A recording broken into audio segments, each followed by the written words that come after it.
Good afternoon students. Class fifth, कैसे हैं आप? क्लास फिफ्थ के सभी बच्चे अपनी हिंदी व्याकरण की बुक निकालिए तथा चैप्टर 3 खोलिए, शब्द विचार। प्यारे बच्चों, शब्द किसे कहते हैं? तो वर्णों के मेल से बने सार्थक समूह को शब्द कहते हैं। शब्द ही हमारे व्यवहार के मूल आधार हैं, ठीक है ना। विद्यार्थी, कुतुब मीनार और किसान वर्णों के समूह हैं। इन सबके निश्चित अर्थ है ये शब्द हैं। जैसे कि ये नीचे दिए गए शब्दों को देखो, इन चित्रों को, तो ये विद्यार्थी है, कुतुब मीनार है, ये किसान है। इस प्रकार शब्दों की रचना वर्णों से होती है। प्रत्येक शब्द में वर्णों अथवा ध्वनियों का क्रम निश्चित होता है, ठीक है। हिंदी में शब्दों का वर्गीकरण जो होता है वो 3 प्रकार से होता है। एक अर्थ के आधार पर, दूसरा उत्पत्ति अथवा स्रोत के आधार पर, तीसरा व्युत्पत्ति अथवा रचना के आधार पर, ठीक है। अब रचना के आधार पर शब्दों को कितने भागों में बांटा जाता है? तो आइए देखिए, रचना के आधार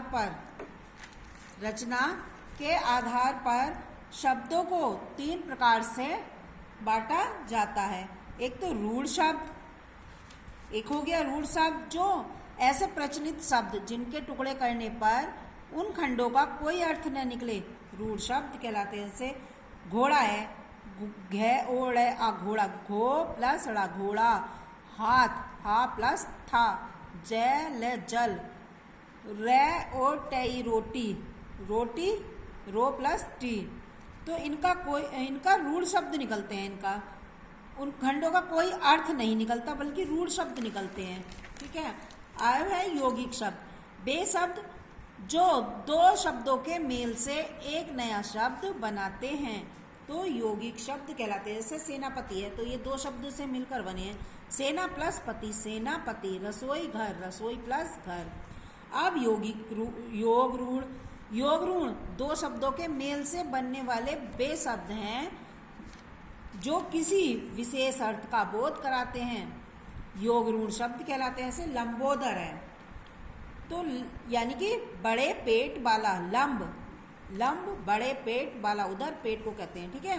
2 शब्दों के मेल से बनने वाले वे शब्द जो किसी विशेष अर्थ का बोध कराते हैं। तो लंबोदर एक विशेष अर्थ का बोध करा रहा है।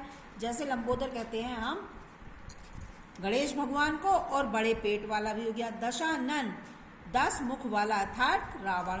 नीलकंठ, नील अथवा कंठ, ठीक है। ये शब्द जो है ये योग ऋण शब्द है। अब अविकारी शब्द कौन से होते हैं? अविकारी शब्द होते हैं जो वाक्य में प्रयोग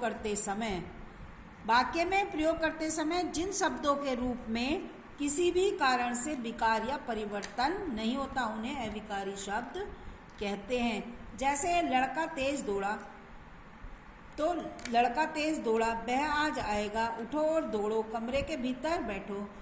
तो इन उदाहरणों में तेज, आज और भीतर शब्द सभी परिस्थितियों में समान है। इनमें विकार नहीं आया है, अतः ये अविकारी शब्द है, ठीक है। जिन शब्दों में प्रयोग करते समय जिन शब्दों के रूप में कोई भी या किसी भी कारण से विकार या परिवर्तन नहीं होता, उन्हें अविकारी शब्द कहते हैं। लड़का तेज दौड़ा, लड़के तेज दौड़े। चाहे तो आप लड़का ले लिया, लेकिन आएगा तेज ही, इनमें कोई परिवर्तन नहीं हुआ, तेज में भी आज में भी। यहाँ देखिए, वह आज आएगा, अगर हम ये कहते वे आज आएंगे, तो आज तो वही रहा, इनमें कोई परिवर्तन नहीं हुआ। उठो और दौड़ो, उठो, आओ और खाओ, तो और तो वही का वही है, इसमें कोई परिवर्तन नहीं हुआ था। ये अविकारी शब्द हैं। अविकारी शब्द के 4 भेद हैं। एक तो क्रिया विशेषण, समुच्चय बोधक, संबंध बोधक, विस्मयादि बोधक, ठीक है। अब देखिए शब्द और पद क्या होते हैं। जब शब्द किसी वाक्य में प्रयुक्त हो जाता है, हो जाता है तो वह शब्द पद बन जाता है। परंतु जब शब्द किसी वाक्य का अंग नहीं होता, स्वतंत्र होता है, तब वह शब्द कहलाता है। जैसे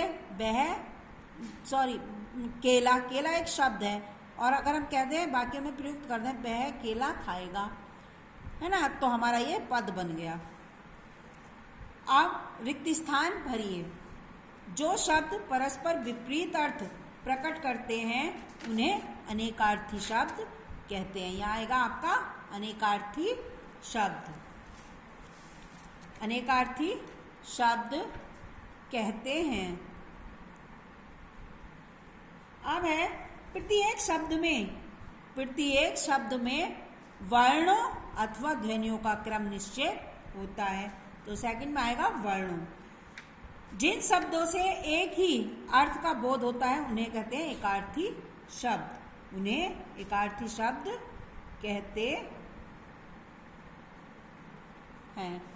अब जिन शब्दों के अर्थ में समानता होती है उन्हें कहते हैं समानार्थी शब्द। अब देखिए योग रूढ़ है, यौगिक रूढ़, यौगिक शब्द। यौगिक शब्द, यौगिक शब्द देखिए कौन कौन से ऐसे, लंबोदर, लंबोदर, दशानन और नीलकंठ। ये हमारे क्या हैं, ये हमारे यौगिक शब्द हैं। दूसरा है हमारा योग रूढ़, योग रूढ़ शब्द। तो ये योग रूढ़ शब्द है।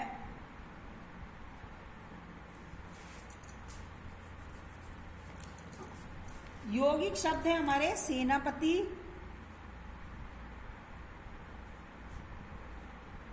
रसोई घर,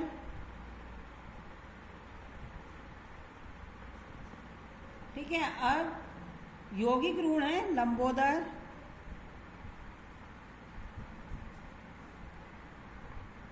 दशानंद, नीलकंठ। ये हो गए हमारे योग रूढ़। अनेकार्थी शब्द,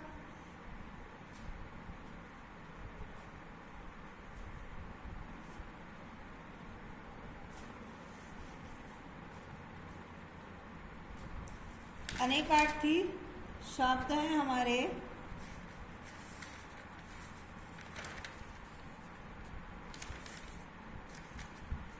उत्तर से, उत्तर है, उत्तर एक दिशा भी है और एक जवाब भी है, ठीक है। ये हो गए हमारे अनेकार्थी शब्द।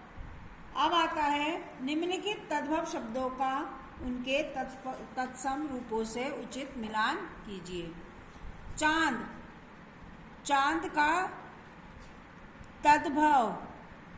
तत्सम रूप होगा चंद्र।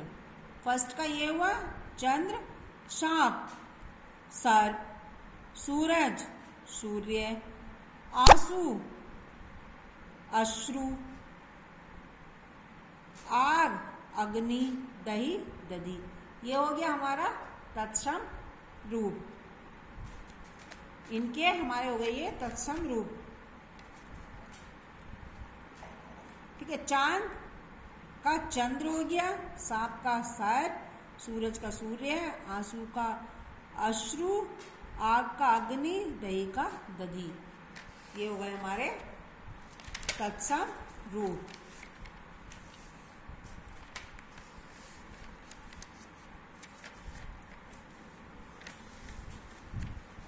आज के लिए इतना ही। ये आपका 3rd चैप्टर कंप्लीट हो चुका है। इसमें आप क्वेश्चन आंसर फ्लैप्स सभी बच्चे अपनी नोटबुक में करेंगे। ओके, धन्यवाद बच्चों।